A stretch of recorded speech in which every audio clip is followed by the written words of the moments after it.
पियरिया से दरदिया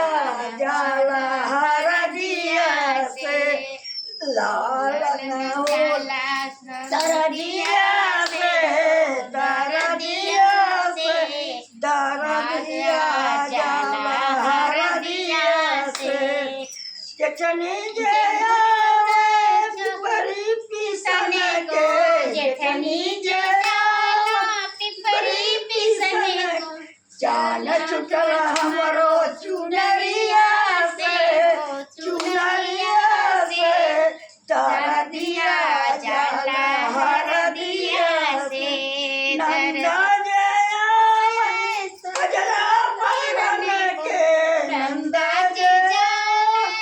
कजरा परने जान छुटल हमरो कननवा से दरदिया जाला हरदिया से गोतनी जे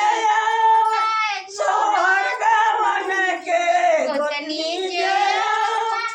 मंगल गवन जान छुटल हमरो सोठौरा